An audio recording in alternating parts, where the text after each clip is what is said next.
Wallace here, dropping that on you. I want to take just a brief moment to talk to you about African American adolescent and young adult male violence, how it impacts the community, its origins, its influences, manners in which we can reduce its frequency and intensity.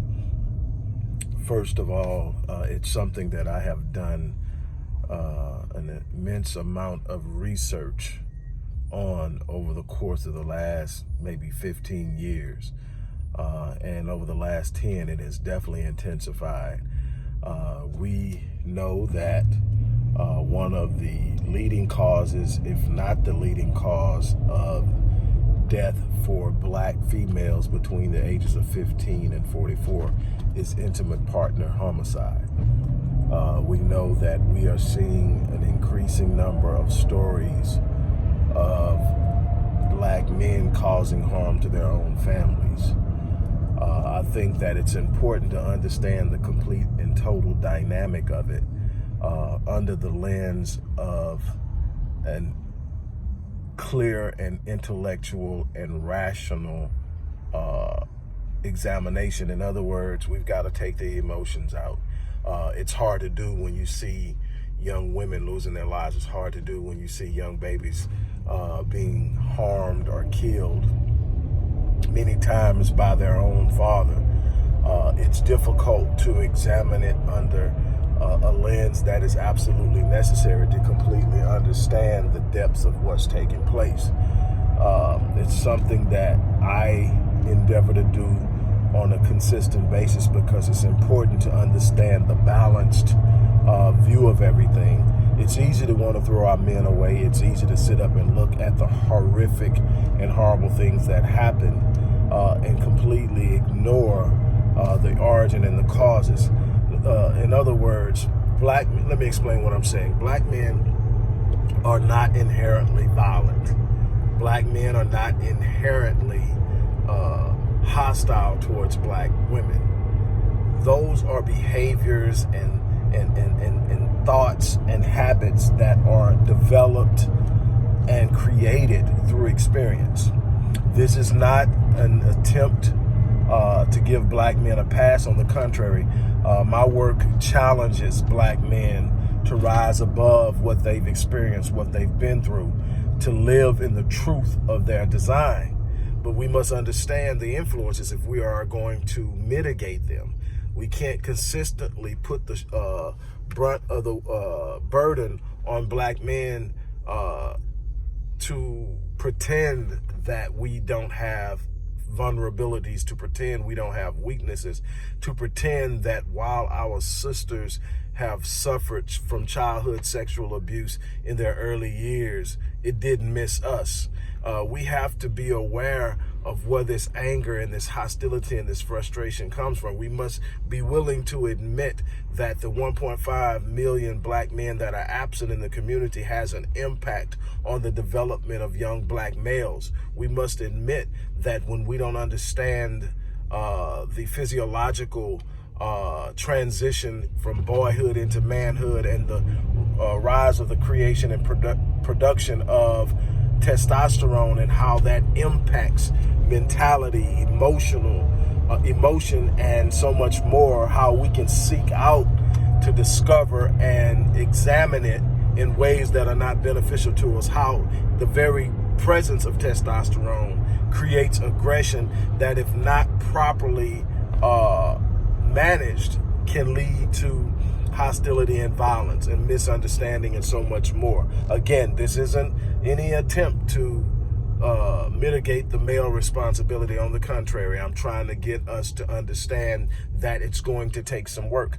I was able to connect with and tap into some work that was done by two people I absolutely admire.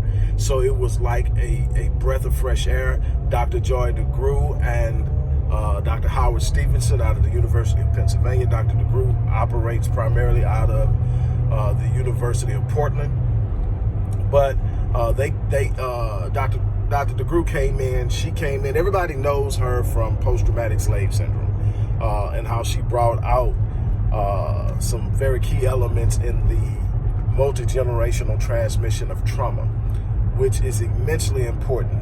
I've delved into that. I've also highlighted the influences of epigenetics in the traumatic experience and in the precipitation of poor health on many different levels, and that's mental health and physical health.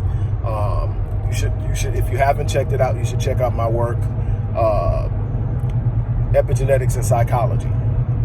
But anyway, in taking from their work, I came across something that was extremely unique to me. It was a 5-point presentation done by Dr. Howard Stevenson that pointed out the fact that there are some key elements present in the vast majority of violent acts committed by young black males under the age of 21.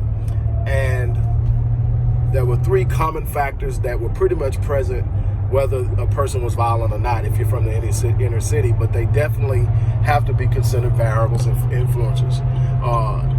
Every person had themselves been physically abused at some level.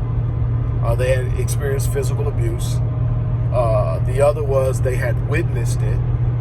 And the other was they had experienced what is known as urban hassle.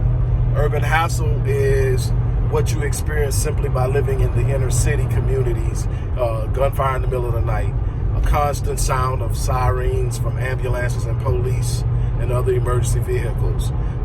Maybe if you live on the East Coast or in the Midwest, L trains going by and making all of the noise that L trains make, and navigating through drug deals and gangs just to get to school and get home from school, and so much more. The constant push against the human psyche by urban hassle, those things I mentioned and so much more, can push a young adult male closer to the edge of being at risk for committing violence. But the two top, number 1 and number 2 factors that allows for the prediction of violent acts is, number 1, the feeling of being disrespected. And Dr. DeGraw did the work of actually creating an African-American adolescent respect scale that literally has the ability of determining by observing and talking to and questioning a young adult where they are at the point of risk of committing a violent act. But the one that I decided to hang my hat on and put my work in was the lack of proper racial socialization. And there we go back to the missing 1.5 million men. See, what men do is so much more than pay bills. And we've got to stop commodifying the black male. The black male does so much more than just pay bills. So we have to understand that. But one thing that we do is we are a very key element in the socialization of young black males. As men in the home, we model manhood. We introduce young boys to what it means to be a black man, what's expected of a black man, how a black man operates, how a black man treats black women, how a black man has a responsibility to own his own and not be at the mercy of someone else who does, and so much more. And when that's plenty of empirical evidence out there that shows that when young black males are properly socialized, their risk of violent behavior diminishes greatly. So we are in a situation where we really need to examine this in greater scale.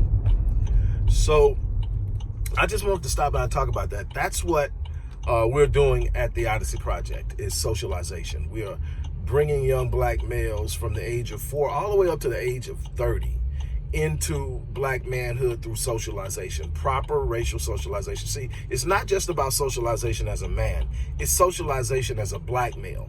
there is a uniqueness to the black male experience that has to be observed in the process of properly socializing a young black male. Our experience is different, and if we don't understand our experience is different, if we're not prepared for this different experience, and we're observing other men from other cultures and races experience something different, it can be highly frustrating to us, and we have to understand that. So what we do is we properly socialize them from the racial perspective of being a black man. This isn't about hatred. This isn't about hostility. This is about understanding that there are certain things you're going to have to go through and deal with and still be effective. And we challenge them to do so. We tell them that they are equipped to do so, and we give them the tools in which to do it with. And so there's always a cause. For every effect, there's a cause. We operate by cause and effect. There are no vacuums. Black men aren't just showing up and being violent and harming and doing things that get them in trouble or leave other people devastated. There's an origin for it, and we have to deal with the origin. We have to be aware of it. If we want to reverse the cycle of our suffering, we're going to have to address the needs of black men as much as we address the needs of black women. We can't expect black men to be everything we want them to be when, in truth, we haven't given them the tools by which to do it. I'm encouraging you, those who want to get behind this, because we're going to take this to the next level one way or another. We're going to make this a national movement, and I am asking for the support of everybody that sees this to go down to the description box on the video and let's make it happen. Support us. Description box, there's going to be a paragraph. Show your love, show your support. We're going to keep pushing this. This I guarantee. So join in and be a part of the solution. On that note, I'm checking out. You guys have an unbelievable day.